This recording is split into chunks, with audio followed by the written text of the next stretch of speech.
चलिए, आज पुनः आप सभी लोगों का स्वागत है आज की कक्षा में। आज का विषय हमारा है, स्क्रीन दिख रही होगी आप लोगों को।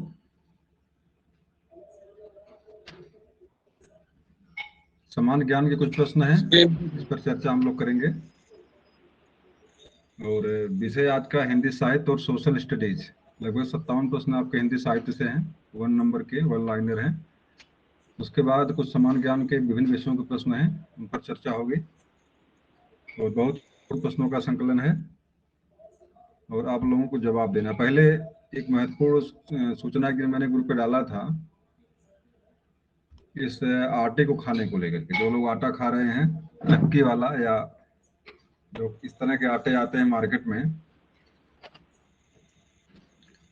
अक्सर लोग पिसवाने कम चक्कर में सीधे उसे खा रहे हैं, चक्की वाला आटा। बड़ी काम की चीज है और इसको जानना जरूरी है हम लोगों के लिए। जैसे चावल खाते हैं हम लोग जब हैं, तो राइस मिल से पिसवाते, राइस मिल से उसको जो है कि कुटवाते हैं और उसका यूज करते हैं। एक प्रश्न पढ़ा होगा परीक्षा, पीसीएस परीक्षा में आया हुआ है कि राइस मिल के चावल खाने से कौन सा रोग होता है, ये बताएगा इसमें? क्वेश्चन नहीं समझ में। राइस मिल चावल खाने से, तो राइस मिल के कुटे हुए चावल खाने से कौन सा रोग होता है? स्कर्वी रोग। सुनो पहले यार, आवाज नहीं आ रही सही? ऑप्शन नहीं आया। इसे राइस मिल स्कर्वी पे नहीं है, रोग। प्रश्न नहीं है यहाँ पे, प्रश्न नहीं है यहाँ पे, प्रश्न वो नहीं है। स्क्रीन दिख रही है आपको, है ना? क्लियर हेलो, नहीं। क्या स्क्रीन दिख रही है आप लोगों को? ये देख रहा है। हाँ, स्क्रीन दिख रही है।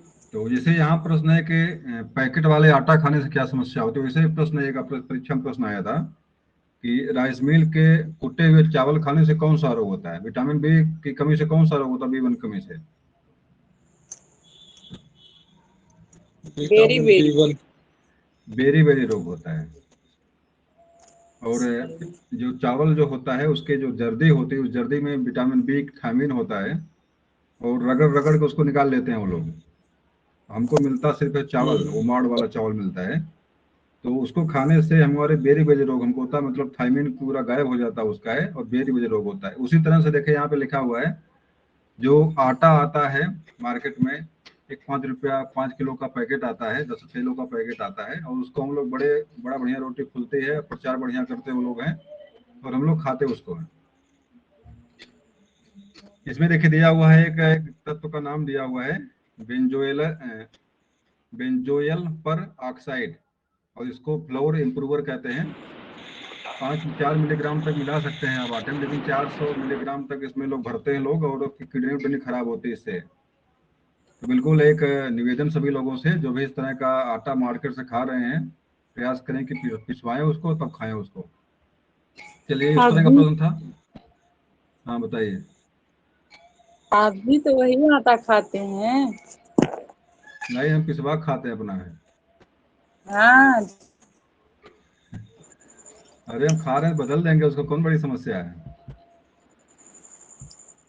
चलिए, चलिए ठीक। तो प्रश्न नंबर 1 था हमारा, जो हिंदी से साहित्य से प्रश्न आपके हैं, आपको जवाब देते जाना इन सारे प्रश्नों के हैं।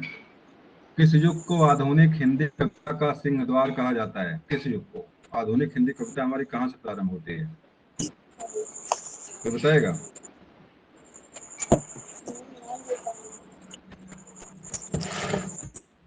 इस युग को बताइए, किस युग को आधुनिक हिंदी कविता का सिंहद्वार कहते हैं? सिंगार हम्म इसका जवाब देखिए, भारतेंदु। भारतेंदु युग को जो है आधुनिक हिंदी कविता का पुनर्जागरण काल या सिंहद्वार काल के नाम से हम जानते हैं। युग का काल क्या है? अगला प्रश्न आपके है, द्विवेदी युग के प्रवर्तक कौन थे? महावीर। नाम बताइए उनका। प्रवर्तक कौन थे द्विवेदी युग के? नहीं पता? महावीर प्रसाद द्विवेदी। इसका जवाब है महावीर आंसर प्रसाद द्विवेदी।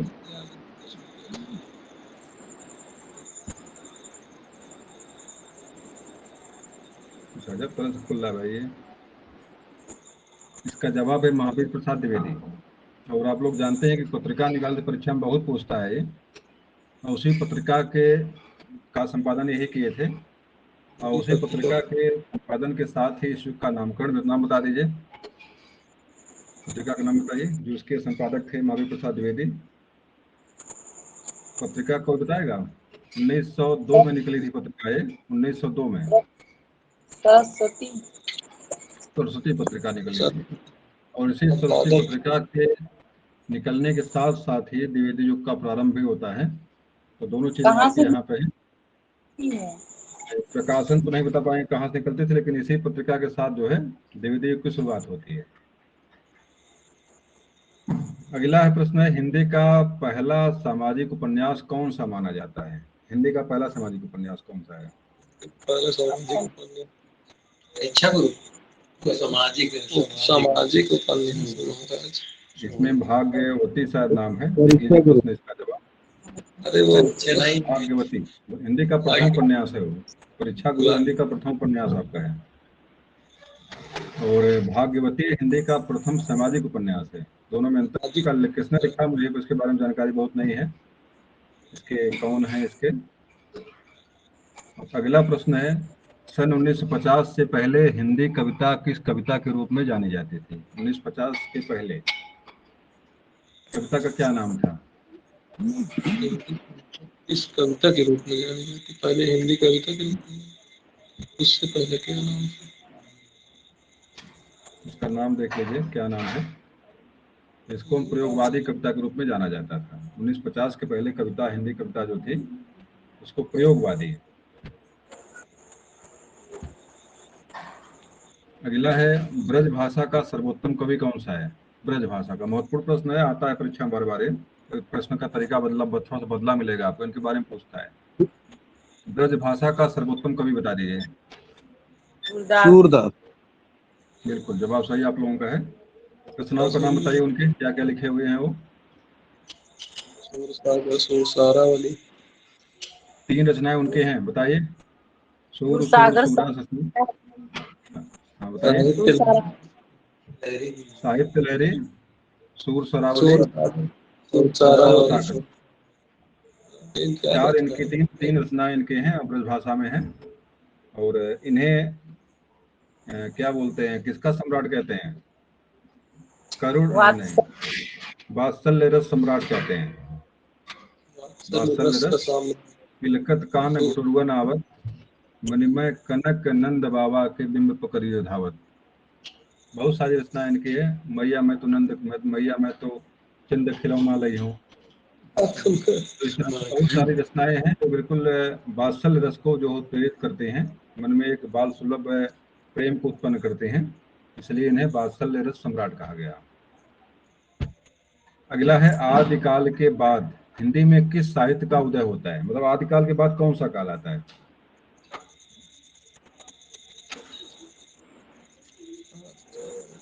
आदिकाल के बाद कौन सा काल आता है? ये तो आना चाहिए भाई आप लोगों को, ये नहीं आकर मामला गड़बड़ है।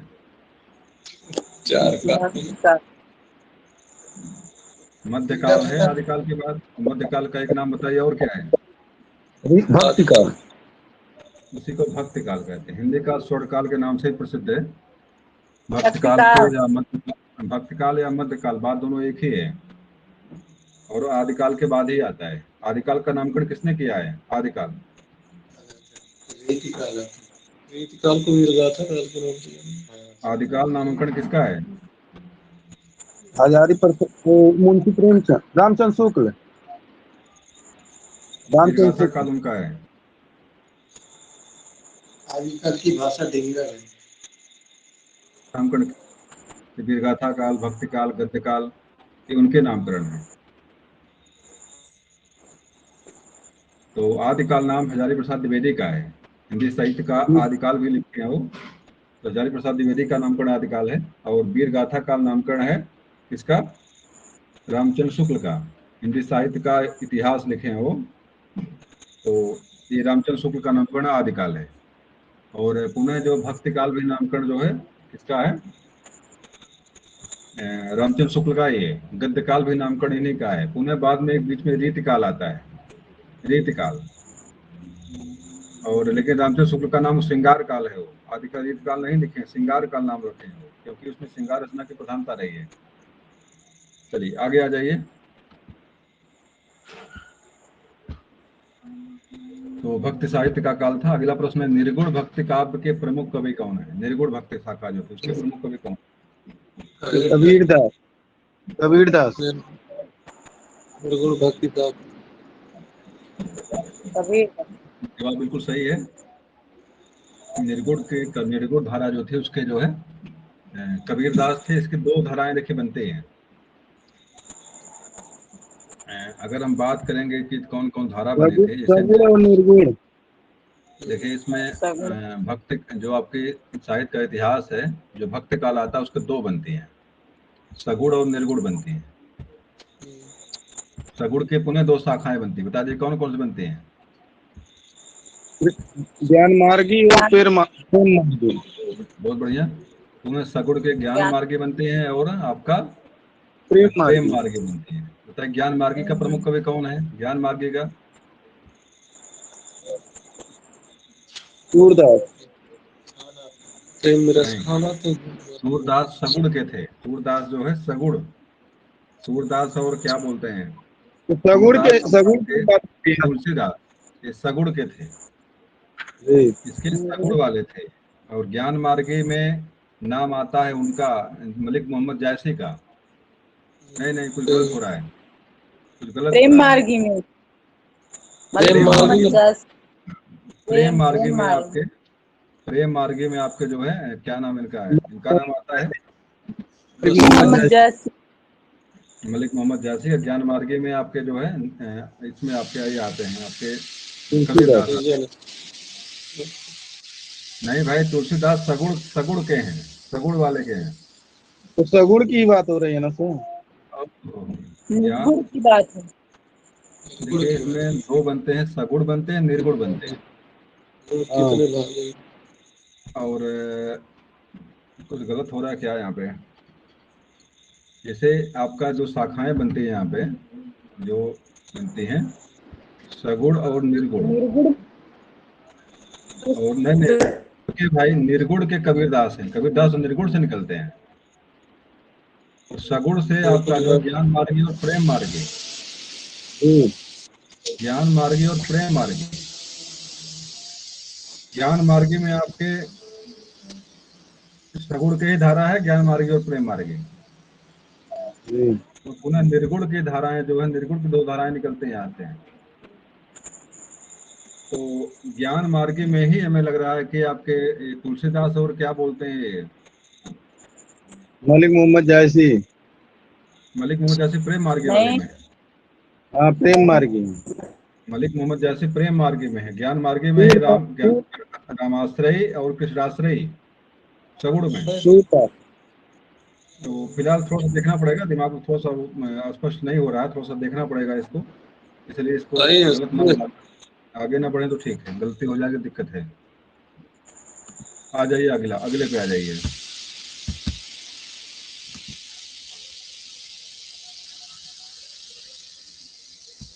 क्या भैया हिल नहीं रहा अभी, तो क्या हो गया? अगला नहीं आ रहा है। चलिए, तो प्रश्न आपका था इसमें, निर्गुण शाखा के प्रमुख कवि तो कौन थे? कबीरदास थे। चलिए जी, बिल्कुल सही है। किस काल को स्वर्ण काल कहा जाता है? तो बिल्कुल जवाब आना चाहिए आप लोगों को। स्वर्ण काल किसे कहते हैं? गलती कर गए आप लोग। भक्ति काल को हिंदी साहित्य का स्वर्ण काल कहा जाता है। और स्वर्ण काल कहने वाले भी जो है एडम स्मिथ शायद है। एडम स्मिथ ने इसे स्वर्ण काल कहा है, ये भी परीक्षा में कई बार टच किया हुआ है कि किस व्यक्ति ने मध्यकाल को स्वर्ण काल कहा है। कुछ नाम गलत हो रहा है, नाम कुछ इसी तरह से नाम है। चलिए, उसका नाम याद सही से नहीं आ रहा है, किसने कहा है? एडम स्मिथ ने ही कहा इसको है। गिलक्रिस्ट। क्या नाम है? Adam Gilchrist. अब कुछ हो सकता है, फिलहाल अब दुविधा में हम भी हैं, इसलिए बताएं इसको जो है, लेकिन नामकरण किसी ने दिया इसका है, मध्यकाल को स्वर्ण काल के नाम से उन्होंने कहा है। अगर सिर्फ प्रश्न अगर यही आता है स्वर्ण काल कौन है, भक्ति काल है।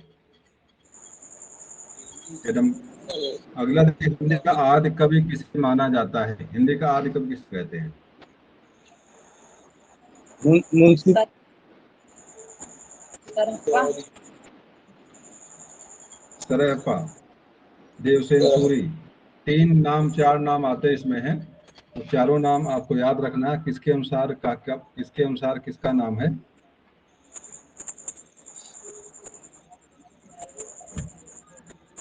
देखो यहाँ पे स्वयंभू दिया हुआ है, स्वयंभू। और ये चारों नाम नहीं याद रखिएगा, चारों लोग चार चीज कहें इसे। आपके क्या नाम है ये, पंडित राहुल संस्कृतायन ने सरहपाद को आदि कवि माना है। पंडित राहुल संस्कृतायन ने सरहपाद को आदि कवि माना है। देवसेन सूरी को रामचंद्र शुक्ल ने माना है। इसी तरह स्वयंभू को भी किसी ने जो आदि कवि कहा है। तो तीन चार लोग हैं इसमें से जिसका नाम मिलेगा आपको, जैसे मान लीजिए अगर सरहपाद का नाम दिया तो भी आदि कवि है, किसके अनुसार है? पंडित राहुल संस्कृतायन के अनुसार है। अगर जो है कि मान लीजिए सरहपाद का नाम नहीं दिया, अगर देवसेन सूरी दे दिया तो वह रामचंद्र शुक्ल के अनुसार है, तो वहां पे उसका नाम सही कर देंगे। स्वयंभू भी, इसका नाम नहीं मुझे याद रख किसने कहा है, लेकिन स्वयंभू को भी जो है किसी ने आदिकवि कहा है। प्रकृति का अपभ्रंश का वाल्मीकि, ये उपनाम शायद नहीं कहा, स्वयंभू का ये उपनाम शायद है। प्रकृति का वाल्मीकि कहा जाता है इनको है, और हिंदी का आदिकवि के नाम से प्रसिद्ध है ये। अगला आप जाइए, आधुनिक काल का समय कब से माना जाता है? चलिए बता दीजिए भाई, आधुनिक काल का समय क्या है?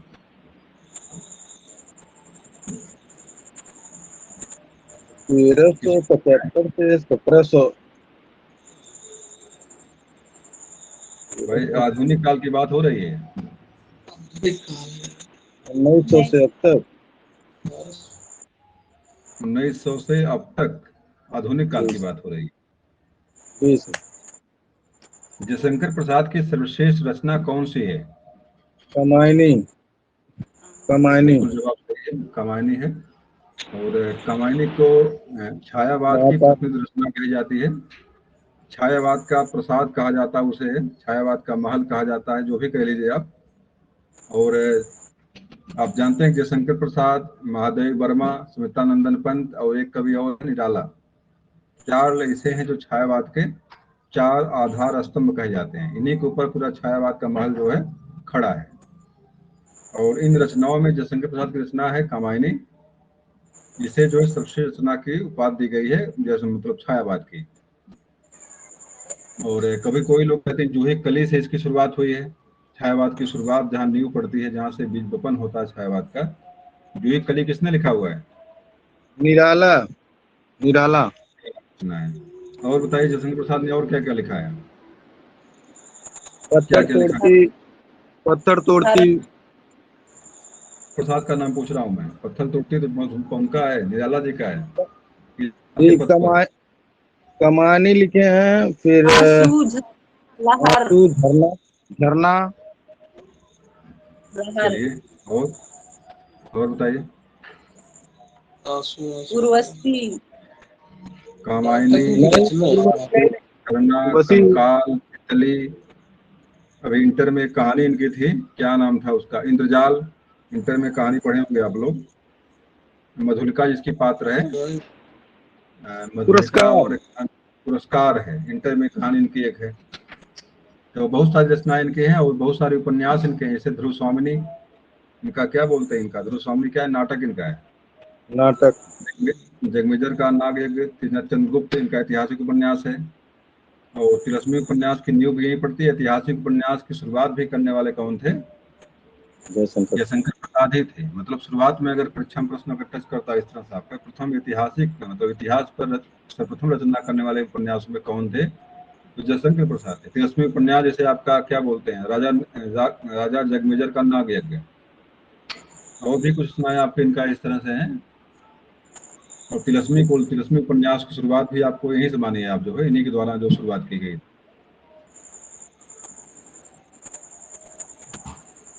अगला प्रश्न पे आ जाइए। बिहारी ने क्या लिखा है? बिहारी सबको सतसई। पता है लगता है। तो सतसई। सतसई, सतसई तीन लोग लिखे हुए हैं।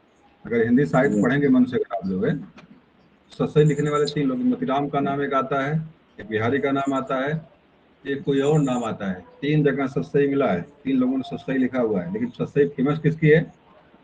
बिहार की बिहारी है। तो सत्सई में कितने दोहे हैं? 700 700 से और हैं, बताइए और कितने हैं? 712 कंफर्म कर लीजिए, 713 या 13 शायद हैं, 13 18 हैं, यहाँ दोनों से एक हो सकता है, 13 होगा या 18 होगा, 12 तो नहीं है। तो सत्सई नाम भले इसका 700 ज्यादा दोहे हैं। सत्सई में कौन सा समास होगा? द्विगु द्विगु द्विगु समास। संख्या पूर्वे त्रिगु, तो त्रिगु समास होगा यहाँ पे। चलिए देखिए, यहाँ पे लिखा दोहे, मतलब क्या लिखे? दोहे लिखे, ये भी सही है। 713 दोहे का एक संकलन है सत्सई। अच्छा बताओ, इस दोहे की शुरुआत किस रचना से? दोहे का नाम बताओ, उस दोहे की मतलब सत्सई की शुरुआत किस दोहे से होती है? राधा नागर मेरी भवाधा है। हाँ, मेरी भवबाधा राधा नागर सोए, क्या तन की छाई पड़े श्याम हरि दुख सोए। इनकी शुरुआत सत्सई की इसी से होती है। तो इसके एक प्रश्न और बनता है यहाँ से कि बिहारी किसके भक्त थे? कृष्ण के भक्त थे कि राधा के भक्त थे या शंकर के थे, किसके थे? शंकर भगवान। राधा वाह भाई, अरे पर इसको सुन तो रहे हैं। मेरी भव बाधा हरो, राधा नागर सोए, जा तन की छाई पड़े श्याम हरि दुख। क्या इसमें किसकी भक्ति की गई है? राधा की।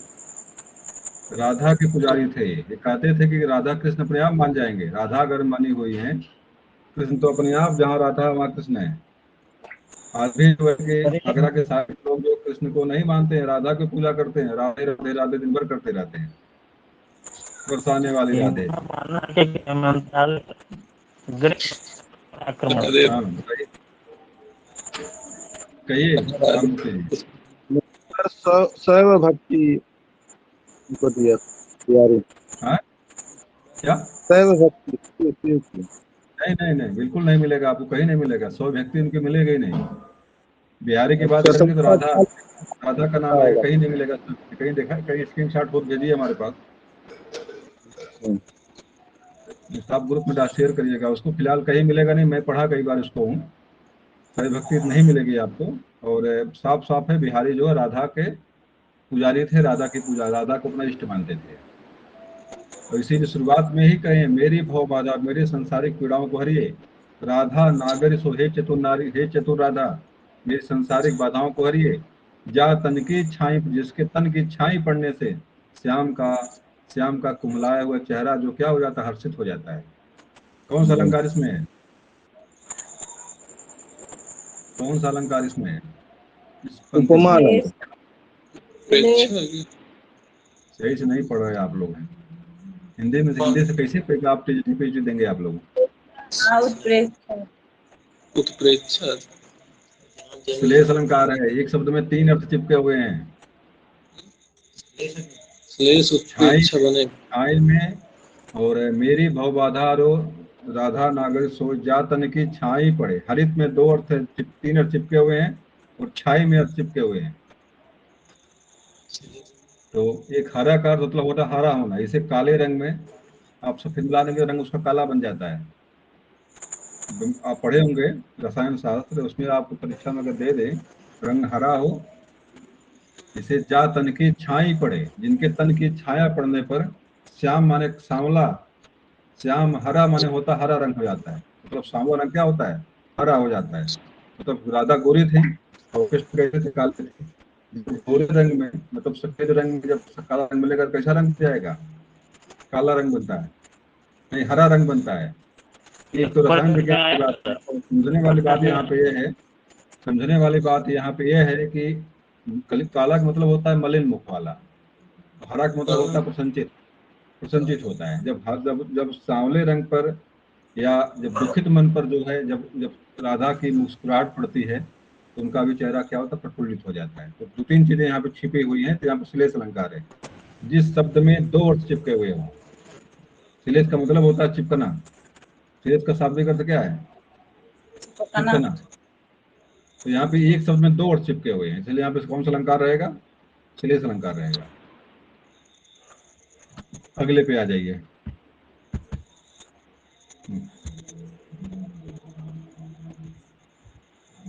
कबीर किसके शिष्य थे?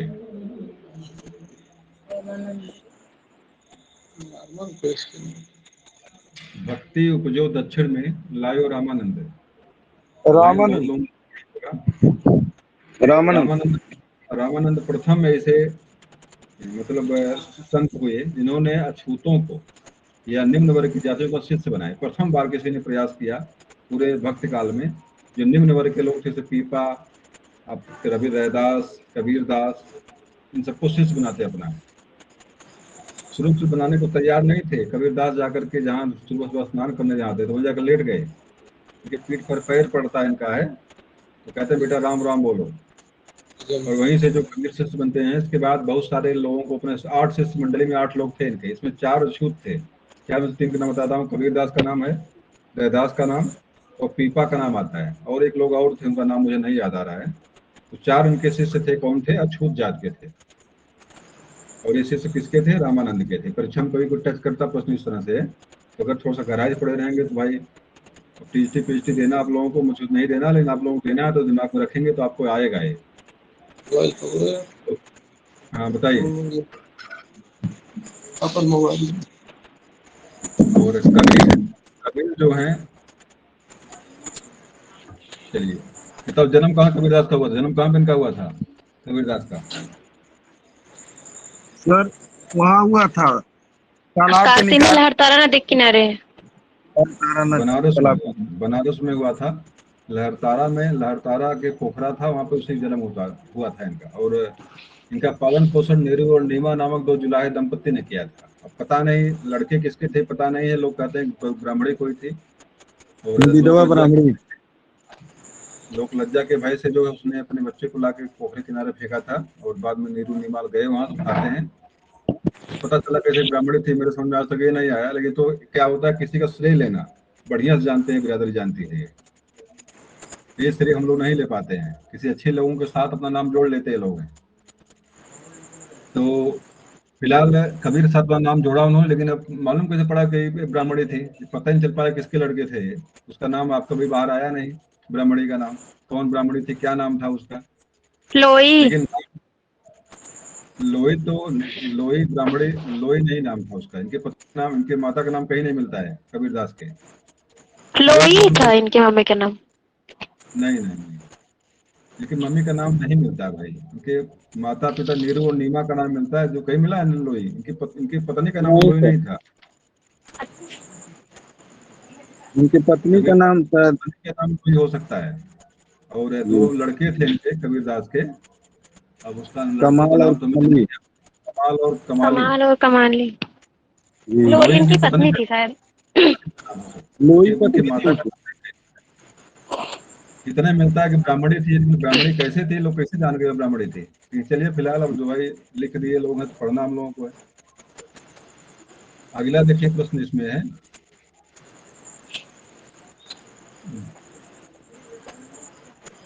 तो जवाब है। चलिए अगला प्रश्न हमारा है, पद्मावत महाकाव्य कौन सी भाषा में लिखा गया है? चलिए बहुत बढ़िया प्रश्न है, बता दीजिए। अवधी भाषा में लिखा है, बहुत बढ़िया। ये जानिएगा, एक चीज और दिमाग में रखिएगा यहाँ से, जो सूफी काव्य, जो सूफी ग्रंथ लिखे हुए हैं अक्सर अवधी भाषा में लिखे हैं। मतलब जो जो प्रेम मार्गी कवि हैं, चाहे वो हंस जवाहिर लिखा गया हो, चाहे आपका पद्मावत लिखा हो, अखरावट लिखा हो, कौन कौन सी रचना लिखी इनकी है? मलिक मोहम्मद जासिर, नाम बता दीजिए। पद्मावत, अखरावट, आखिरी कलाम। पद्मावत, अखरावट, आखिरी कलाम, 3 रचना। सुल्तानपुर जिले से निवासी थे ये। कहरनामा भी है। मलिक मोहम्मद जायसी सुल्तानपुर जिले के थे ये। और एक चीज और, इनका पूछता है शैली कौन सी थी इनकी, किस शैली में लिखते थे, बता दीजिए। जी सर। किस शैली में इनकी रचना, किस शैली में लिखी गई है? मसनवी शैली है, सर्च किया हुआ है। मसनवी शैली में रचना लिखे हैं ये। पद्मावत, अखरावट जो भी लिखे हैं ये शैली की जो है मसनवी है। और अपने आप को ये क्या मानते थे? मासूक और मासूका 2 शब्द आते हैं उर्दू में, मासूक और मासूका। अपने आप को ये जो ईश्वर क्या मानते थे? मासूका। मासूम। मासूका माने होता प्रेमिका, मासूक माने होता प्रेम। ईश्वर को प्रेमी मानते थे, अपने आप को मासूका मानते थे लोग। तो इस तरह से कुछ चीजें जो है सूफी काव्यों की विशेषता जो है यहाँ से मिलती है आपको है। चलिए आगे आ जाइए।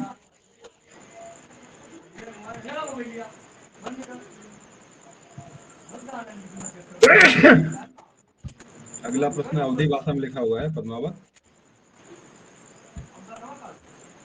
चलिए बहुत बढ़िया प्रश्न है ये। चंपू किसे कहा जाता है? चंपू काव्य से आप क्या समझते हैं? जी सर। बताइए। चंपू काव्य लिखे जाते थे सर। हाँ बताइए किसे कहते हैं चंपू काव्य? अरे बताओ। बताइए भाई। अब नेट से सर्च मार रहे हैं क्या? नहीं देखिए सर, एक का मोबाइल ही। चंपू काव्य का मतलब होता है जो गद्य और पद्य दोनों में लिखा गया हो, जी। जो गद्य में भी हो पद्य में भी हो। ये परीक्षा में प्रश्न बार बार टच करता है। रचना जो गद्य पद्य दोनों, जैसे आपका अगर संस्कृत ग्रंथों की बात करेंगे तो जैसे आपका क्या बोलते हैं अभिज्ञान शाकुंतलम, जैसे आपका अभिज्ञान शाकुंतलम गद्य में भी है पद्य में भी है। उसमें कुछ गाने के पद्य में है, कुछ आपका जो है बात वार्तालाप के रूप में वहाँ पे। ये रचनाएं जो आपके हिंदी में भी उस जगह मिलेंगी जो गद्य पद्य दोनों में होता है, उसी को हम चंपू काव्य कहते हैं। देखिए इसका उत्तर है गद्य और पद्य मिश्रित रचनाओं को जो चंपू कहते हैं। कलाधर उपनाम से कविता कौन से कवि लिखते थे? कलाधर किसका उपनाम था?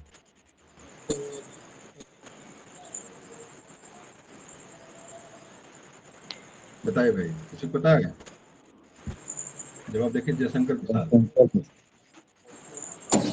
कलाधर उपनाम से कविता जयशंकर प्रसाद की छपती थी।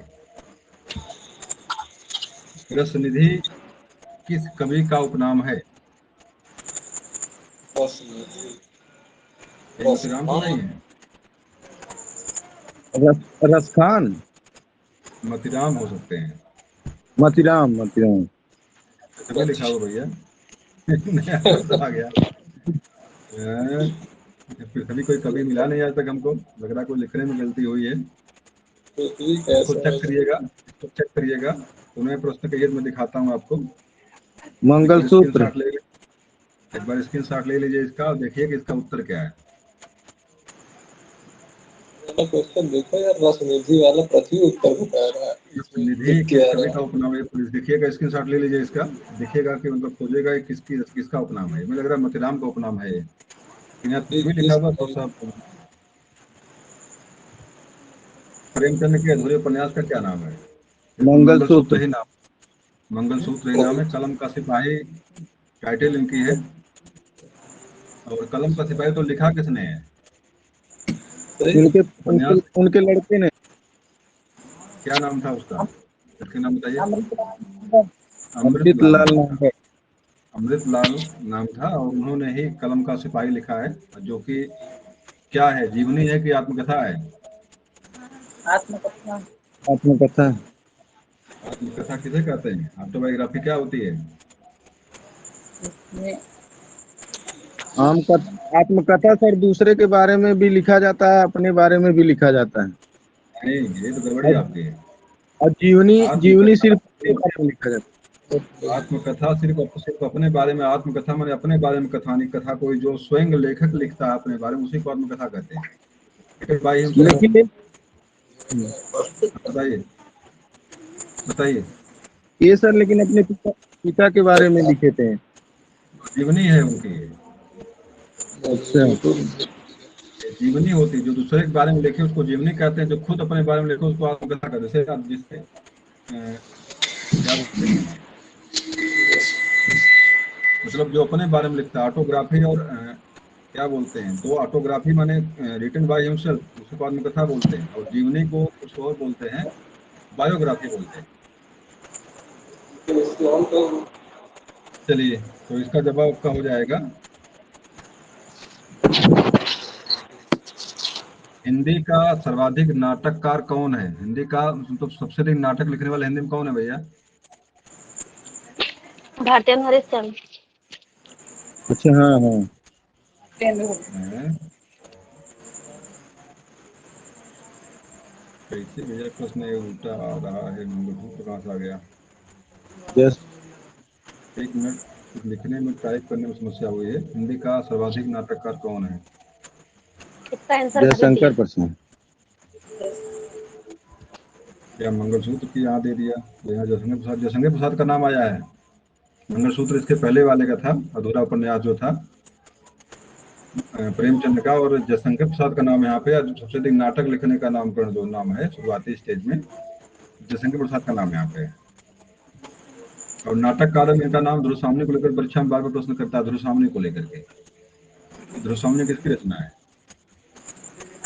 चलिए, तुलसी कृत रामचरित मानस में कौन सी भाषा का प्रयोग किया गया है? सबको पता है, कोई समस्या अवधि। नहीं है। अवधि। अवधि। रचनाएं इनकी हैं जो दिक्कत करते हैं, बता दीजिए, जो ब्रजभाषा में लिखी हुई, नाम बताइए। सर वो विनय पत्रिका और रामचरितमानस। विनय पत्रिका और रामचरितमानस। रामचरितमानस। रामचरितमानस सर अवधि में है, विनय पत्रिका ब्रज भाषा में है। 3 रचनाएं इनकी ब्रजभाषा में, नाम बताइए तीनों का। रामलला नछऊ, राममानस, रामलला नायछू। नाछू। और कोई बताए? हनुमान बाहु।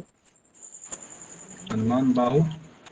विनय पत्रिका रचनाएं का वो है, 3 रचनाएं इनकी ब्रजभाषा में है, और वही प्रश्न आता है परीक्षा में। 3 तो हो गया। विनय विनय पत्रिका तो हैबे करे, रामलला नायछू है कि नहीं है दोस्तों देखिएगा इसको। विनय पत्रिका है, हनुमान बाहुक है, और मतलब देखिएगा इसको, मतलब विनय पत्रिका तो कंफर्म है, और परीक्षा में प्रश्न यहाँ से टच करता है, बार बार आया हुआ है। इनके जो है मतलब उससे रामचरितमानस सभी लोग जानते हैं, कोई समस्या नहीं है, लेकिन उसको लेकर के लोग दुविधा में रहते हैं, कौन सही कौन गलत है। 3 नाम देगा, उसमें कहेगा कौन नहीं है, भाषा हाँ में कौन नहीं है। तो 3 नहीं रहेगा तो वहाँ पे आपका बाजी पलटी हो जाएगी।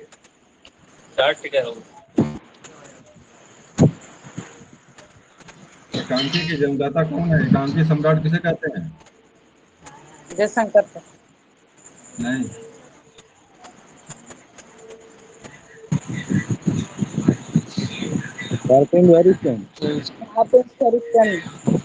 एकांकी सम्राट रामकुमार वर्मा का नाम है। रामकुमार वर्मा। रामकुमार वर्मा को एकांकी सम्राट कहता है। जन्म देखिए, इस पे लिखे तो इसका उत्तर क्या है? यहाँ पे आ गया है, लेकिन इन्हीं के जो है गलत नहीं है, इन्हीं के गुरु थे रामकुमार वर्मा। उसने एकांकी सम्राट का नाम मैंने बताया जो आपको, तो रामकुमार वर्मा का ही नाम है।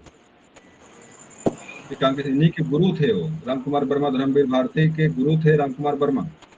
एक उपन्यास इनका है, मुझे याद नहीं आ रहा उपन्यास का नाम है, बता रहा हूँ आप लोगों को।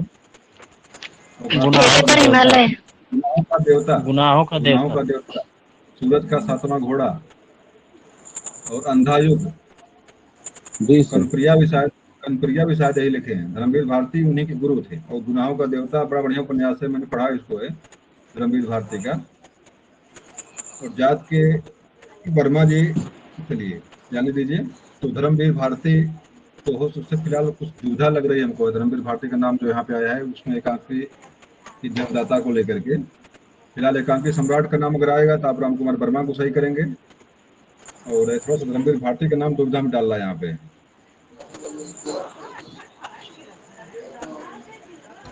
अगला देखिए, मीराबाई ने किस भाव से कृष्ण की उपासना की थी? भाव क्या था? माधुर्य। माधुर्य। मधुर नहीं, शाखा भाव था कि साख्य भाव। साख्य। किस भाव से उपासना की थी? शाखा भाव। क्या बसुंधरी नयन में नंदलाल। तो यहाँ माधुरी भाव लिखा हुआ है, लग रहा पहले से आया था, लेकिन यहाँ भाव जो उनका है, भक्ति वाला भावना जो उनकी है, ये अपने आप को प्रेम का मानती थी उनकी, या उनको भक्ति मानती थी। भाव है कि इस भाव पति पत्नी वाला भाव थोड़ा दुविधा में है यहाँ पे, साख्य भाव से हो सकता है। तो माधुर्य भाव जो यहाँ पे है, बिल्कुल ये भी एक तो भाव है, तो माधुर्य भाव भी सही है, लेकिन हमें साख्य भाव होगा तो भी सही हो सकता है। अगला देखिए, रामचरितमानस का प्रधान रस है, कौन सा प्रधान रस भाई इसका? रामचरितमानस प्रधान रूप से किस रस में लिखा हुआ है? करोड़ रस। करुण रस। वीर रस नहीं इसमें है? चलिए, कोई रस शांत नहीं है, यहाँ शांत रस आ गया। संतोष रस है। उत्तर करोड़ रस में है।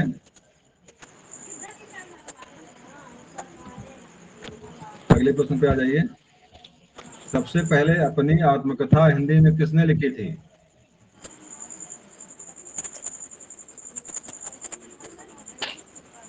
डॉक्टर राजेंद्र प्रसाद। डॉक्टर राजेंद्र प्रसाद, देखिए जवाब। चलिए, बिल्कुल जवाब सही आपका है। डॉक्टर राजेंद्र प्रसाद ने ही अपनी कविता प्रथम बार हिंदी में लिखी है, शुरुआत इन्होंने ही किया है। क्या भूलूं क्या याद करूं किसने लिखा हुआ है? क्या भूलूं क्या याद करूं? हरिवंश राय बच्चन। चलिए, बहुत बढ़िया। हिंदी कविता का पहला महाकाव्य कौन सा है? पहला महाकाव्य कौन सा है? नहुस। महाकाव्य रामचरित ओ है पृथ्वीराज रासो। बिल्कुल सही हो सकता है। उत्तर पृथ्वीराज, किसने लिखा है इसको? है चंद्रवरदाई। भाई। और किस रस में लिखा हुआ है?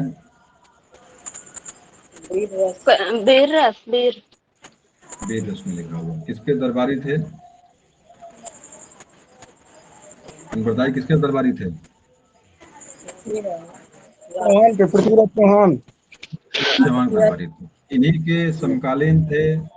तो आल्हा आल्हा रुदल का नाम आता है। आल्हाखंड आल्हाखंड आल्हाखंड किसने लिखा है?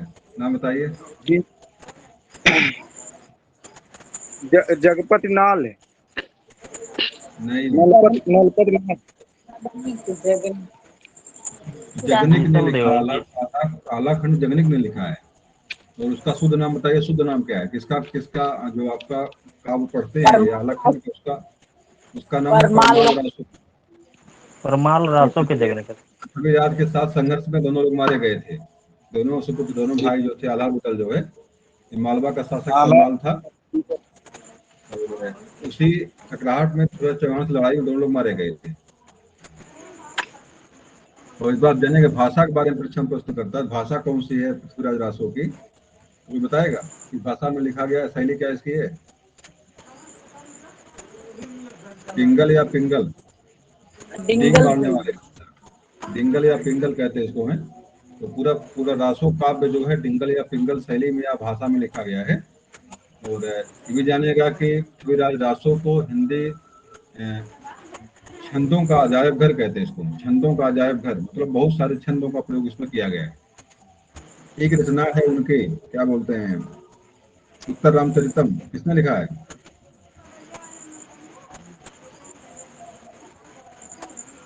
उत्तर रामचरितम किसने लिखा है? भवभूत। बहुत नहीं, गलत हो गया। उत्तर रामचरितम नहीं है, रामचंद्रिका किसने लिखा है बताइए? रामचंद्रिका। तुलसीदास। और दो रचनाएं ये आपके हैं, पृथ्वीराज रासो और रामचंद्रिका, दोनों को छंदों का अजायब घर कहते हैं। तो दिमाग परीक्षा में अगर आपके आ गया कि छंदों का अजायब घर किसको कहेंगे, तो जो रहेगा उस दोनों जो रहेगा दोनों को किसी को सही कर सकते हैं, जो ऑप्शन रहेगा उसको सही कर देंगे आप।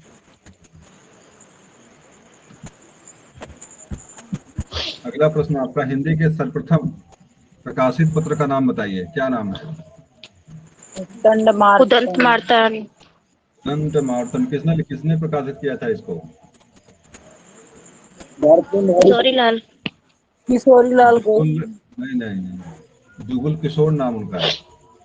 हाँ जुगल किशोर।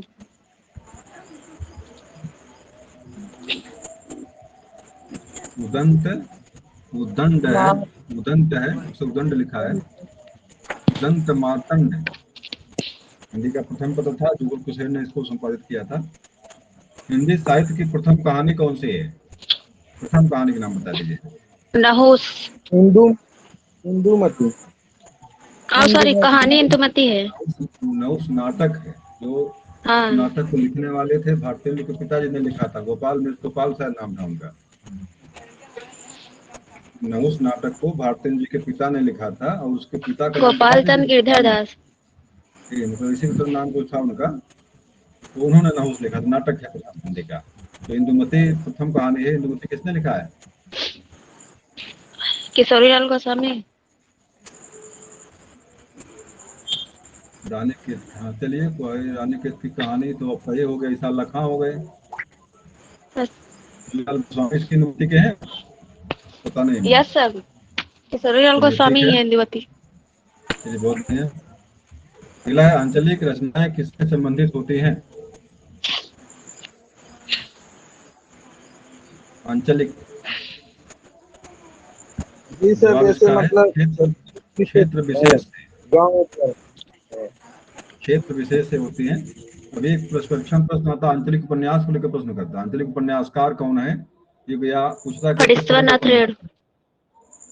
तो आंचलिक उपन्यासकार में फणीश्वरनाथ रेणु का नाम आता है, और वहां पर जो है 3-4 उपन्यास का नाम बताइए, क्या लिखा उन्होंने? मैला आंचल। मैला आंचल। और अभी एक उनकी एक कहानी इंटर में थी, लालटेन नाम माटी था, की क्या नाम था? मूर्तें भी शायद। इंटर में थी, अभी मैं जो पढ़ रहा था उसमें लालटेन करके था, लालटेना नाम था, क्या नाम था उसका? नाम नहीं आ रहा, ट्यूबलाइट मतलब इस तरह कुछ नाम था वो, चलिए जान दीजिए। तो उनका एक वो भी आंचलिक कहानी थी, आंचलिक उपन्यास मैला आंचल आपका है। फणीश्वरनाथ रेणु को आंचलिक उपन्यासकार के नाम से भी हम जो है जानते हैं। पृथ्वीराज रासो किस काल की रचना है? सबको पता है, बता दीजिए फर्दरा। जी सर, रीतिकाल। वीरगाथा काल या आदिकाल? जी सर, हिंदी गद्य का जन्मदाता किसको माना जाता है? हरिश्चंद्र। बिल्कुल जवाब सही आपका है। कवि कालिदास की अभिज्ञान शकुंतलम का हिंदी अनुवाद किसने किया सर्वप्रथम? इसके अनुवादक कौन है? अरे सर, नीचे नमो है। नमक अरे सब नीचे कोई, निकला था। अरे वो सर, वही वही के थे चलिए, हजारी प्रसाद द्विवेदी तो नहीं है? नहीं, हजारी द्विवेदी नहीं है, क्या नाम है द्विवेदी युग के, कौन है? चलिए दूसरे हैं, राजा लक्ष्मण सिंह है। राजा लक्ष्मण सिंह ने जो है सर्वप्रथम अभिज्ञान शकुंतलम का हिंदी में अनुवाद किया था। कवि नरेंद्र शर्मा ने राष्ट्रपिता महात्मा गांधी के निधन से प्रभावित होकर कौन सी रचना लिखी थी? नरेंद्र शर्मा ने महात्मा गांधी के निधन से प्रभावित होकर क्या लिखा था?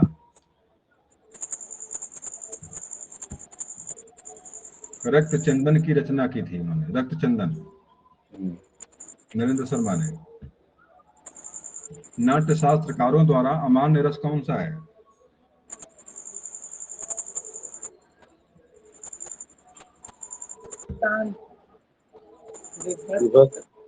या विभत्स रस उसने अमान्य किया है। विभत्स रस को निकृष्ट रस भी कहते हैं, और नाट्य शास्त्रों ने विभत्स रस को जो है रसों में शामिल, सबकी अपनी विभिन्न बातें हैं, कोई कहता है विभत्स को गायब करता है, कोई जो है कि शांत रस को गायब करता है।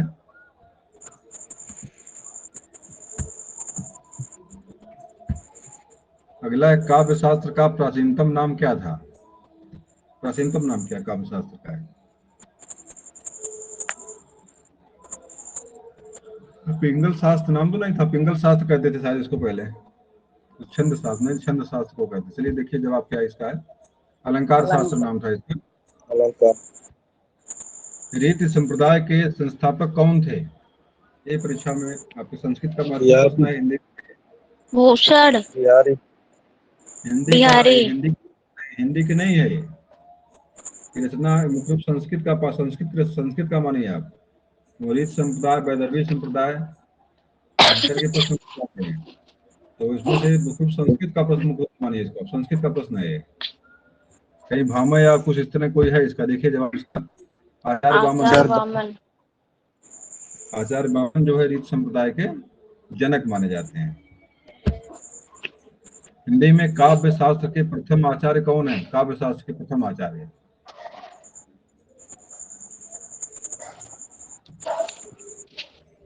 आचार्य तो एक लोगों कहा गया है। कठिन काल के प्रेत जो है, क्या नाम उनका है? केशवदास। केशवदास। बात तो आचार्य उन्हीं को कहा गया, देखते हैं वही है। तो हिंदी का प्रथम आचार्य कविप्रिया, रचना इनकी इस तरह की कविप्रिया, और नक्सिक करके एक रचना इनकी है, नक्सिक और कविप्रिया। रस और मुख्य रूप से चंद्रिका। हाँ, रस चंद्रिका कविप्रिया मुख्य रूप से इनका रचना जो है अलंकार शास्त्र को लेकर कविप्रिया लिखे हैं। और अपनी अपनी कठिन शिष्या काल को के प्रेत। हाँ, कठिन काल का प्रेत कहते हैं इन्हें। और इन्हें जो है कि भक्ति काल और रीत काल का सेतु कहते हैं। भक्ति काल और रीत काल का सेतु मतलब पुल के रूप में मानता है, तो दोनों के एक तरह से पुल के रूप में, सेतु के रूप में भी मानता है रीत काल और दोनों की रचनाओं में। नक्शे पढ़ेंगे आप, पूरा पूरा आपको जो रीत काल दिखाई पड़ेगा इनको, और रामचंद्रिका पढ़ेंगे आप, पूरा पूरा आपको भक्ति काल दिखाई पड़ेगा। और सबसे अधिक राजाश्रय पाने वाले जो है 12-13 लोगों के पास रहे भैया, ये लगभग 12 राजाओं के जो है सेवा ग्रहण किए हैं केशवदास। साहित्य शब्द किस भाषा से बना है? फारसी। साहित्य शब्द से बना हुआ है। भाषा शब्द या शब्द होना चाहिए, किस शब्द से बना हुआ है, इसका साहित्य शब्द इसका है। जब साहित्यिक में कौन सी, जो साहित्यिक में कौन सा प्रत्यय, कौन सा उपसर्ग या प्रत्याहार, क्या लगता है भाई बात में? प्रत्याहार। बताओ साहित्यिक में कौन सा प्रत्याहार लगा हुआ है? एक प्रत्याहार लगा हुआ।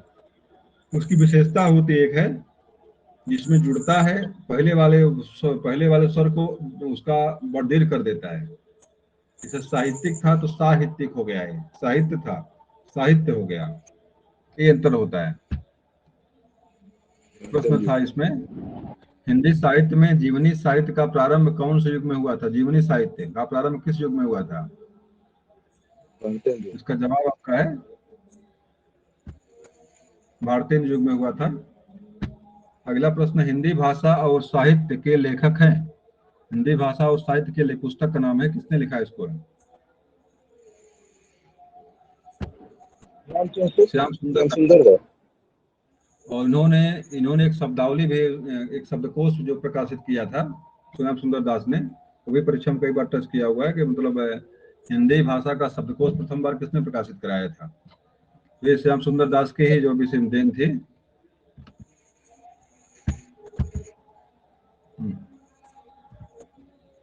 मनुष्य एक सामाजिक प्राणी है। चलिए दूसरे विभाग प्रश्न आ गया है, ये कथन किसका है?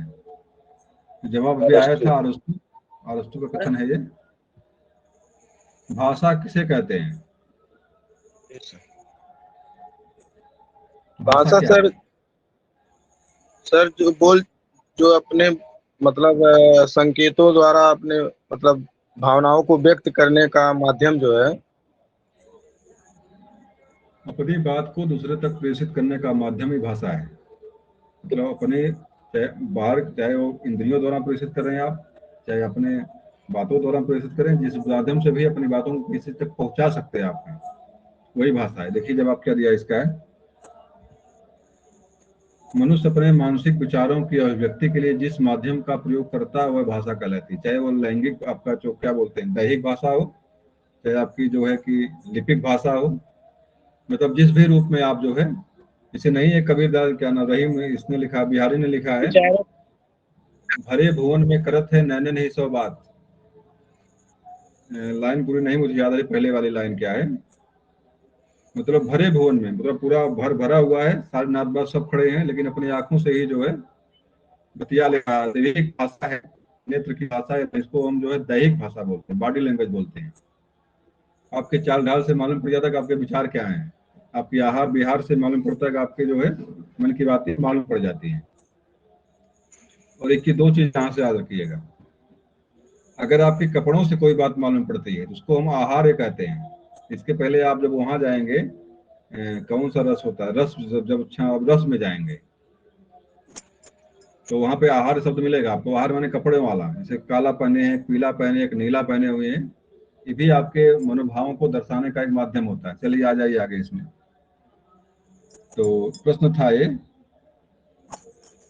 भाषा शब्द की उत्पत्ति कहाँ से हुई है, किस धातु से हुई है? भज धातु से। भज। धातु से उत्पत्ति संस्कृत के धातु भाष धातु से हुई है। भाषा मतलब भाष धातु से हुई, लैंग्वेज मतलब होता भाष बोलना। धातु कौन सी है सर? भाष माने हाँ भाष धातु है, भाषत नहीं होता बोलता है। बदत की जगह पर भाष भी होता है। देवनागरी लिपि। चलिए उसको देखिएगा, भाष धातु है। हिंदी भाषा का संबंध किस लिपि से है? देवनागरी लिपि। देवनागरी।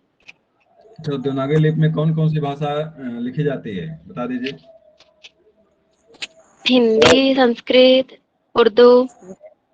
गुजराती। देवनागरी नहीं, उर्दू को भी देवनागरी है।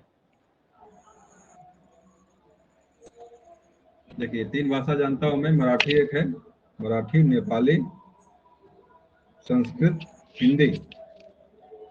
और उर्दू की लिपि भी, उर्दू की लिपि नहीं, उर्दू उल्टी लिखी जाती है, इधर बाएं दाएं होती है, उर्दू की लिपि नहीं होगी है। गुजराती क्या है सर? गुजरात गुजराती के बारे में तो देखिए मैं बताऊं आपको, मराठी याद रखिएगा, नेपाली, मराठी, नेपाली संस्कृत और हिंदी, 4 भाषाएं तो कंफर्म है जो देवनागरी लिपि में लिखी जाती हैं। बाकी भाषाओं को पढ़िएगा उसके बारे में। अनुच्छेद कौन सा है? क्या सर? 343 से लेके 351 तक। 343 से 351, बहुत बढ़िया।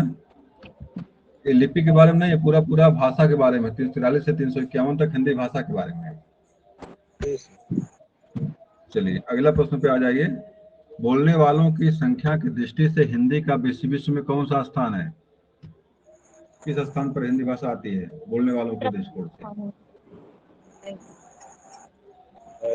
बताइए।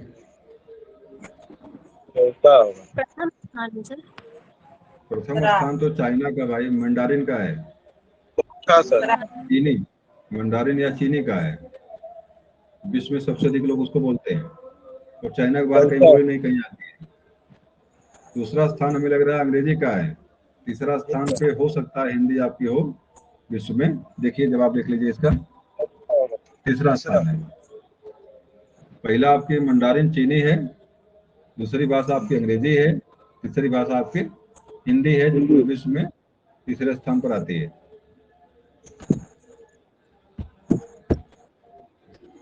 सूरदास के काव्य किस भाषा में है? सबको पता है, कोई समस्या नहीं है, बता दीजिए फर्दना। अगला प्रश्न है, संविधान के किस अनुच्छेद में कहा गया है संघ की राजभाषा हिंदी और लिपि देवनागरी होगी? अनुच्छेद 12 का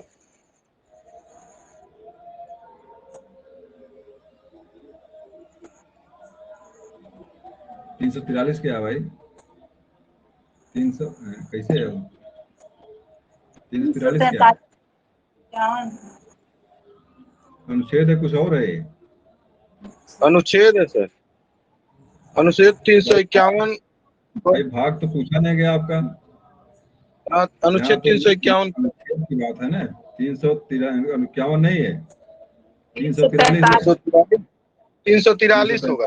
343 है या 343 है अनुच्छेद आपका। अगर आपके भाग के बारे में पूछा किस भाग में, तब जवाब क्या देंगे आप?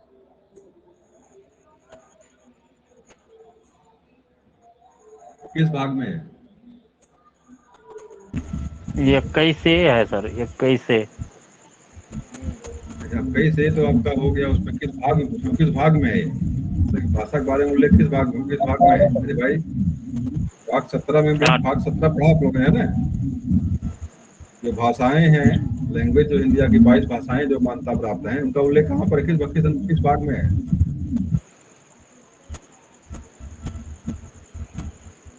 चलिए देखिएगा, अगले प्रश्न पे आ जाइए। हिंदी शब्द की उत्पत्ति कहाँ से हुई है? फारसी। फारसी से, बहुत बढ़िया।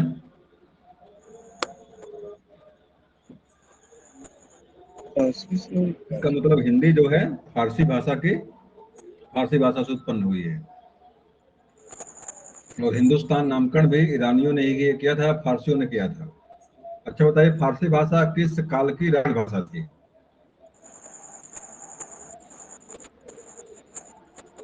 बताए कोई हमको। फारसी जो है किस काल में राजभाषा थी भारत में? मुगल काल में थी, अंग्रेज काल में थी, या मध्य काल में? कब थी राजभाषा वो फारसी? मुगल काल। मुगलों की भाषा, मुगल काल में फारसी राजभाषा थी। तो संस्कृत राजभाषा कब थी? संस्कृत राजभाषा पे सत्ता पे कब काबिज हुई थी? गुप्त काल में। गुप्त काल में संस्कृत थी, और मध्य काल में या मुगल काल में आपकी फारसी थी। और जब आपके ये आए थे, क्या बोलते हैं, जब आपके तुर्क लोग आए थे, या जब आपका गुलाम वंश था, उसमें आपकी अरबी भाषा थी शायद, उसमें अरबी या तुर्की भाषा थी। और पुनः अंग्रेज आते हैं, तो जब अंग्रेज आए तो उनकी भाषा अंग्रेजी थी, उनकी तो अंग्रेजी को ला के डालते हैं। वर्तमान में आपकी राजभाषा कौन सी है? तो वर्तमान में राजभाषा कौन है? हिंदी आपकी। जो 3 शब्दावली आती है, मातृभाषा, राजभाषा, राष्ट्रभाषा, और एक शब्दावली और है। राष्ट्रभाषा नहीं है कोई। नहीं, राष्ट्रभाषा भी है। तो बताइए, राष्ट्रभाषा मैं लिख रहा हूँ, बताइए कि कौन कौन भाषाएं हैं। इसे मातृभाषा, माँ से मातृ मान लिया आप, राज से आप राष्ट्र बताइए, राष्ट्रभाषा,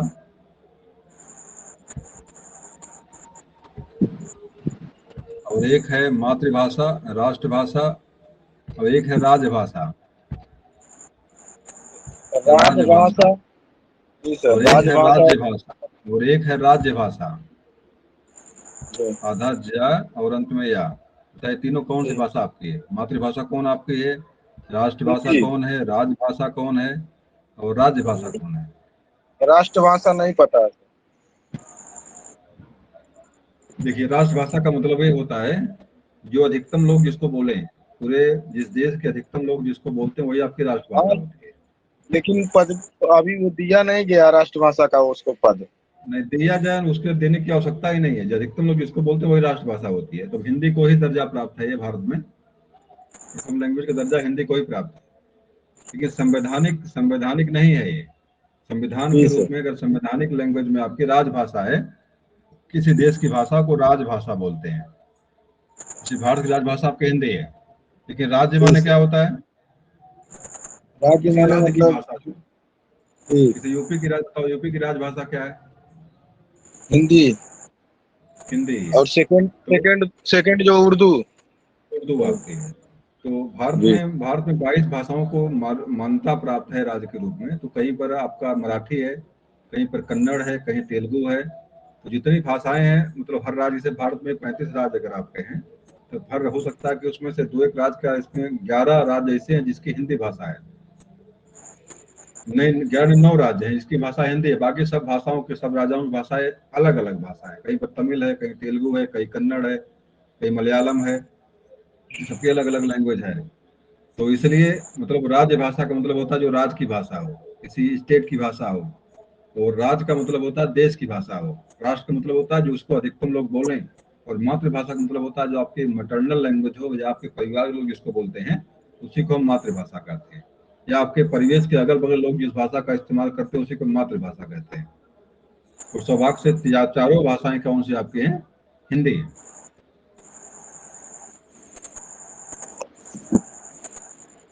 चलिए, वर्तमान में हिंदी का प्रचलित रूप कौन सा है? खड़ी बोली इसका उत्तर है। अगला जाए, जिस ध्वनियों के संयोग से शब्दों का निर्माण होता है उन्हें क्या कहते हैं? वाणी। वर्ण कहते हैं। वर्ण कहते हैं। उन्हें एक बार प्रश्न देख लीजिए, जिन ध्वनियों के संयोग से शब्दों का निर्माण होता है उन्हें क्या कहते हैं? इसका जवाब यहाँ पे वर्ण दिया हुआ है। अच्छा। और इस जानिएगा कि सबसे क्षुद्रतम इकाई जो है भाषा की ध्वनि होती है, और ध्वनि ही प्रतीक रूप में जो है वर्ण के रूप में सामने आती है, उसी को लिपि कहते हैं। और पुनः इन लिपियों के संयोग से शब्दों का निर्माण होता है, और शब्दों के सहयोग से आपके जो है वाक्य बनते हैं, और पुनः वाक्य से अनुच्छेद, बाकी बहुत लंबी लंबी चीजें बनती हैं। आगे आ जाइए। स्वरों की संख्या कितनी मानी गई है हिंदी में? 11। 11 मानी गई है, बहुत बढ़िया। चलिए, अंतस्थ व्यंजनों की संख्या कितनी है? 4। नाम बता दीजिए। लावा। लावा, में लुंठित वर्ण किसे कहते हैं? यारा लाम लुंठित वर्ण किसे कहते हैं? लाखू, ढ ढ ढ। डाटा को दुगुड़ वर्ण कहते हैं, दुगुड़ वर्ण या जी सर। उच्छिष्ट वर्ण कहते हैं। मैं लुंठित वर्ण की बात कर रहा हूँ। लुंठित वर्ण किसे कहते हैं इसमें? ला है। चलिए, बहुत बढ़िया। ला को भी लुंठित वर्ण ला और रा, कहीं ला मिलता है कहीं रा मिलता है, दोनों को लुंठित वर्ण के रूप में मानता है, और अंतस्थ वर्णों में ही समाहित है ये। हिंदी वर्णमाला को कितने भागों में विभक्त किया गया है? 3, 4। नहीं 2 स्वर व्यंजन के लिए। चलिए, जवाब देख लीजिए। यहाँ 2 दिया फिलहाल। स्वर क्या तीन वर्गीकरण किए गए इसके हैं, स्वर व्यंजन और विसर्ग, या 2 दिया हुआ है। और 3 प्रकार की संधियां हमारी इसी निर्धारण को लेकर बनती है, लेकिन फिलहाल स्वर व्यंजन 2 ही हिंदी वर्णमाला जो पढ़ते हैं आप हो, वहाँ विसर्ग का उल्लेख कहीं अलग से नहीं मिलता है। विसर्ग आपके नहीं सिलेबस है। में, जो सिलेबस में आपके है, जो चीज पढ़ते हैं आप वर्णमाला हो, उस वर्णमाला में विसर्ग का अलग से उल्लेख नहीं मिलता है। स्वर के अंतर्गत ही विसर्ग को भी जो है समाहित रखा जाता है, इसलिए 2 को ही मानिए आप यहाँ पे हिंदी वर्णमाला में। हिंदी वर्णमाला में 2 ही मुख्य रूप से स्वर और व्यंजन आपके हैं, अलग से आपका जो है विसर्ग का उल्लेख वहां पे नहीं किया गया है। आ जाइए आगे। सूरदास का काव्य किस भाषा में है? हमने प्रश्न आ गया है लौट करके। हिंदी साहित्य सम्मेलन प्रयागराज की स्थापना कब हुई थी? 1853। अच्छा, तो हिंदी दिवस कब मनाते हैं? हिंदी दिवस कब मनाते हैं? हिंदी दिवस 16 सितंबर, डेट नहीं वही है। 14 सितंबर। 14 सितंबर 1853। मतलब जो डेट बनाने का उसका उसी डेट से इसका स्थापना इसके उसी दिन हुई थी। हिंदी दिवस के दिन ही जो है, नहीं आगरा में भाई, तो प्रयाग वाला ही तो है। चलिए, जवाब देख लीजिए इसका। 1910 में है प्रयागराज, लेकिन आपके आगरा वाला जो है मुख्य रूप से आगरा नहीं, 1948 का डेट शायद है, मुझे डेट कंफर्म नहीं याद है, 48 है 52 है। लेकिन जो आपका हिंदी का जो दिवस में जो आपका 16 सितंबर का है ना, कितना तारीख इसका है हिंदी दिवस? 14 सितंबर जो आपका है। 14 अगस्त सितंबर, क्या बताइए क्या है? तो इसी दिन जो है 14 सितंबर को ही हिंदी का 1948 डेट है, 40 डेट, मतलब आगरा में इसका बनाया गया वो भी। चलिए, वो देखिएगा उसको 49 से 50, लेकिन जानिएगा कि इसके स्थापना के दिन से ही जो हिंदी दिवस के जो है मनाना शुरू हुआ है। तो 14 का डेट तो स्थापना का, लेकिन अपनी उम्र उसका फिक्स डेट क्या पता नहीं है। संविधान की 8वीं अनुसूची में उल्लेखित भारतीय भाषाओं की संख्या कितनी है? 8वीं अनुसूची है, 17 है। 343 से लेकर के 352 तक 51 तक आपके जो है हिंदी भाषा के बारे में अनुच्छेद है, मतलब उल्लेख है। अगर मान ली परीक्षा में प्रश्न ये पूछता है कि हिंदी भाषा का उल्लेख या भाषाओं का उल्लेख किस किस अनुसूची में किया गया, जवाब क्या देंगे आप? 8वीं में। अगर भाग की बात करेंगे तब क्या जवाब देंगे? किस भाग में किया गया है? भाग 17 है। भाग 17 8वीं अनुसूची।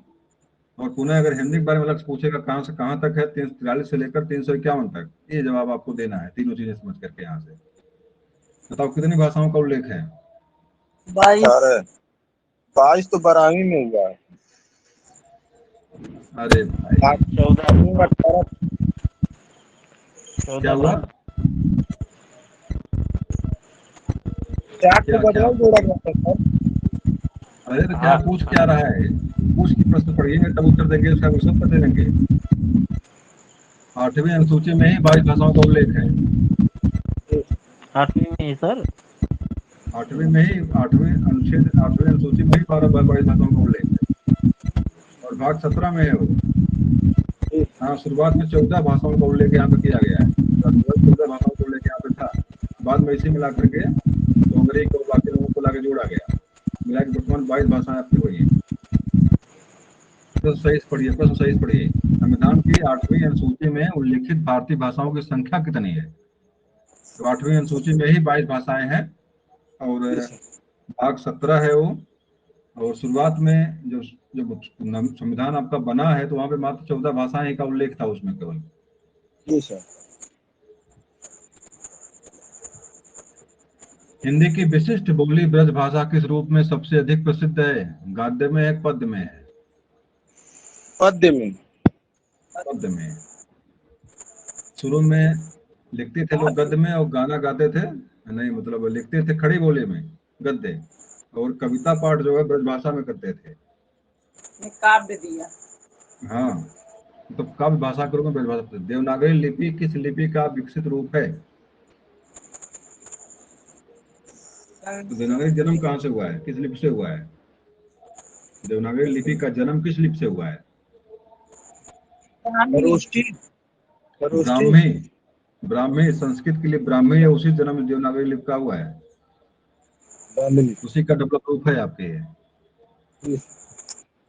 रामायण महाभारत आदि ग्रंथ कौन सी भाषा में लिखे गए हैं?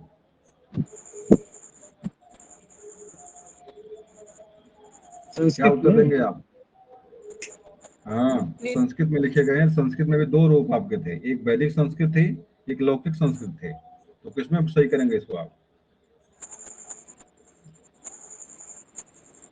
तो वैदिक की लौकिक किसमें सही करेंगे? लौकिक संस्कृत। रामायण महाभारत सबके लौकिक संस्कृत में लिखा गया है, वैदिक संस्कृत में मात्र मंत्र लिखे हुए हैं। चलिए, यहाँ पे आर्य भाषा लिखा हुआ है, बिहार संस्कृत भाषा मानिए आप इसको। आर्यों की भाषा संस्कृत ही थी। विद्यापति की प्रसिद्ध रचना पदावली किस भाषा में लिखी गई है?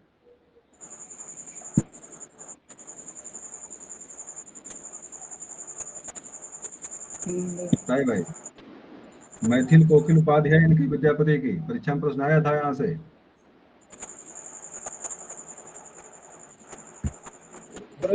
मैथिली।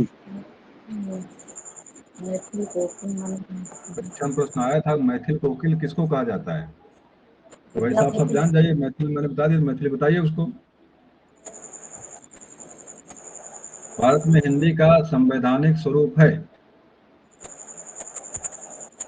राजभाषा। तो हिंदी का संवैधानिक रूप क्या है? राजभाषा। देखिए प्रश्न ध्यान से देखिए, भारत में हिंदी का संवैधानिक स्वरूप है, मतलब हिंदी को जो संवैधानिक स्वरूप किया दिया गया है, तो राजभाषा शब्द है वो। अगर मान लीजिए परीक्षा में पूछ दे, परीक्षा में प्रश्न इस समय पूछता है, घुमा देगा आपको, तो वहां आप गलत कर जाएंगे, जानिएगा इसको। जादू किस बोली का उपनाम है? जाटू किस बोली का उपनाम है? मतलब जाट लोग किसमें बात करते हैं? बांगड़ू हिंदी का ही उपनाम है भाई, बांगड़ू तो हिंदी को ही कहते हैं, खड़ी बोली को। चलिए, एक मनई के दुई बेटवे रहीन, यह अवतरण हिंदी की किस बोली में है? एक मनई के दुई बेटवे रहीन, यह अवतरण किस बोली का है? बिहारी। तो भोजपुरी लग रही है भाई। भोजपुरी में है। हिंदी का पहला नाटक कौन सा है? चलिए प्रश्न आपका मिल गया। अभी इस पर चर्चा इससे पहले हुई थी। राजा हरिश्चंद्र। इसके पहले भी चर्चा मैंने किया था, अभी किसी ने बताया भी था कि नहुस, कई बार नाम लिया तो मैंने बताया कि नहुस जो है प्रथम नाटक है। इसके लेखक हरिश्चंद्र के पिताजी थे, भारतेंद्र हरिश्चंद्र के नाम उनका था गोपाल दास, गिरधर दास कुछ करके बताया था उसने, गोपाल दास नाम था उनका। तो ये दिमाग में रखना चाहिए, चर्चा इस पर हुई थी पहले। कबीर दास की भाषा थी सदुक्कड़ी, पंचमिल खिचड़ी। खिचड़ी जो भी कह लीजिए। कलम का जादूगर किसे कहा जाता है? मुंशी प्रेमचंद। मुंशी प्रेमचंद को कलम का जादूगर कहते हैं? नहीं, गलत बताया आपने। बताइए, कोई और बताए। सर यार जादूगर शब्द आया है, भाषा का जादूगर शब्द आया है। भाषा का जादूगर रामपुर से बेनीपुरी कहा गया है कि देखिए इसका देखिए इसका उत्तर क्या है। यहाँ कलम का जादूगर आ गया है। कलम का शिकार तो रामपुर से बेनीपुरी को ही सही किया गया है, तो मतलब भाषा का जादूगर इनका सही सही शब्द है। भाषा का जादूगर या कलम का जादूगर लिखा है यहाँ पे। तो कलम का सिपाही करेगा तो आप जो है सिपाही की बात करेगा तो आप रामचंद्र क्या नाम है प्रेमचंद को सही करेंगे।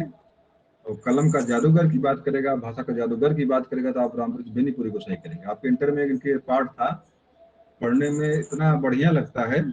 गेहूं बनाम गुलाब, गेहूं बनाम गुलाब इन्हीं का था। तो इतना मतलब शैली इतनी अच्छी इनकी है, वास्तव में भाषा के जादू पढ़ेंगे तो आपको बड़ा आनंद आएगा। इनकी शैली थोड़ा समझने की क्षमता आपके पास अगर रहेगी तो लगेगा कैसे लिखा है इन्होंने इसको, क्या लपेटा उन्होंने।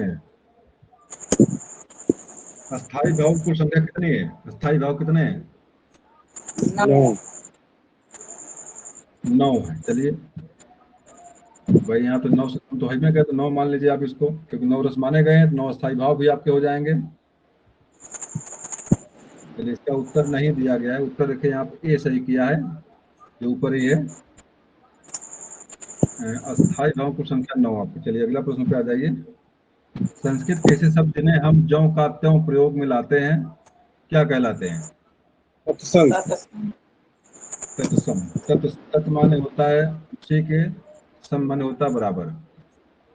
चलिए अब आगे प्रश्न कुछ आपके अन्य विषयों से हैं, लेकिन अब समय हमारे पास है नहीं। बाकी चर्चा इस पर हम कल करेंगे। महत्वपूर्ण प्रश्नों का संकलन है ये, इस पर चर्चा होगी कल आपकी। चलिए तो क्लास आज हम यही समाप्त करते हैं। अब हैं सभी लोगों को शुभ रात्रि।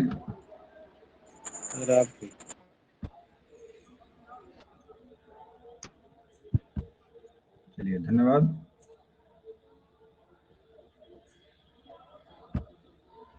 एक मिनट मैं बंद कर दूं इसको।